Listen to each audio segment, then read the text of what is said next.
what dentists should be looking at to plan their exit strategy is cleaning up their financial records, making sure that they really understand what their business looks like from a financial standpoint. We go into way too many businesses where they say, all right, I'm done, I'm ready to go. And then we start looking at things and say, how did this happen? And they never paid attention to it. Patient credits are often forgotten. They don't look at it, and the dentist has a true responsibility to take care of those credits and either send the money back to the individual or the money has to go back to the state. So because it is not part of the practice value. That money belongs to the patient. It has to be addressed, has to be taken care of. That responsibility cannot be transferred to a new owner. Those things have to be addressed before closing the sale of the practice. Timing is so important because there's an awful lot of work. The dentist has a full-time job that is not only challenging, but physically demanding. And to find the extra time to deal with something that they've never even paid attention to is a real challenge. Where are you going to come up with that time? How are you going to deal with these things? And also because of the confidentiality, it's not a responsibility you can turn over to your staff because you don't want people knowing it. The staff doesn't need to be put into some sort of unknown area because of an impending transition. We want them to be comfortable and continue to be productive and be comfortable and confident in their role. So it has to be the dentist's responsibility to take care of that. And in some cases, it can be a lot of work. First of all, I want to say, and I would imagine everyone has already said this, every deal is different. Everyone's unique. Everyone has its own unique challenges that come into it.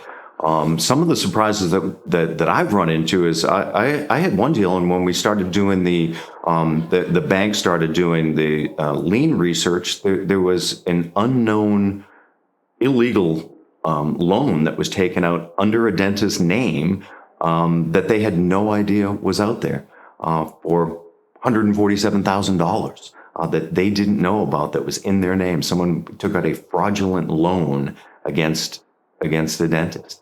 Came up at the last minute. Could have derailed the deal completely. The lending institution we were working with was fantastic. They allowed us to put that money into an escrow account to set it aside while we resolved that problem. It was ultimately resolved, and the doc got all that money back. But that was a huge challenge we ran into right at the last minute. The other surprise that shouldn't be a surprise, but often is the implications of what's going to happen with the lease. We run into challenges with landlords way more often than you can imagine, way more often than we should. We have often seen deals that will, at a minimum, get delayed. I've seen a couple get derailed. Because the relationship with the landlord soured to a point where the landlord said, I'm not going to assign that lease to your potential buyer, to a new tenant. So taking care of the real estate, the lease is of great importance. Some of the other surprises we've run into are, we talked about it just a few seconds ago, which are the credits, where they don't realize how much is there. Same thing goes for accounts receivable, where they don't realize how much is there. It always comes down to the relationship that the tenant has with the landlord. So if the doc has a good relationship with their landlord, you can be upfront, you can be honest, you can tell them, I'm thinking about possibly transitioning, and this is what I think my timeline will look like. I would always recommend that you don't even begin that conversation until we have an LOI in place. And at that point, if you have a good relationship with the landlord, reach out to him and start that conversation. I would also recommend that introduce me to the landlord and let me start that conversation with them. The conversation needs to be concluded by the buyer and the buyer's attorney, but I can start that conversation and make sure that things get off on the right foot and we have proper planning in place. Lease negotiations can be long, can be tiresome, can be troubling. So we would love for it to start as soon as possible, but not before LOI. But if it's a contentious relationship, then we really need to start having conversations about how and when.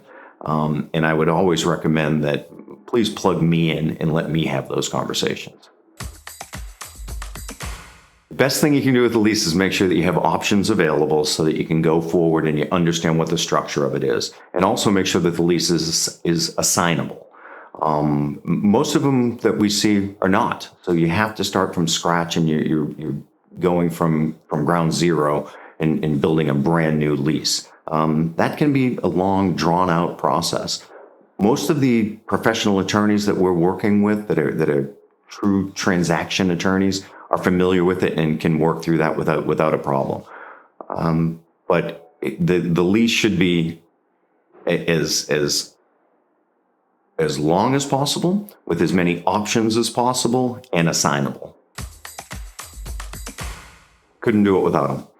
The network, the team that you build around your transition, your transaction, is the key to success. You need to make sure that you have the proper lending institution, financial partners, accounting, clinical resources, and attorneys. That network is key to making sure that it is a smooth, proper, professional transition. They're going to make sure that the best interests of both seller and buyer, they both need great teams. They're going to make sure that the true best interests are taken care of. And what we like to do is partner ourselves with deal makers, not deal breakers. Anybody can complain about anything and find a problem with something and drive it into the ground. That's not what we're looking for. We want people that can identify problems and work through solutions. Having been in the business for a while now, I think what we bring to the table is we maximize the probability of success. We are going to get the deal done. We have a great network of potential buyers. We have a true countrywide reach to go out there and find the right buyer that can meet the seller's demands. The seller's demands from a financial and a timing standpoint, as well as the clinical capabilities of the incoming dentist. So we can maximize the probability of success, but we can also bring the best value to it. It's difficult to understand the value of any business. It's very difficult to understand the value of a dental practice. We can bring in the expertise that allows us to maximize the money that ends up in the dentist's back pocket. Even put our fee aside, we will maximize the profitability and the probability of success for the selling dentist.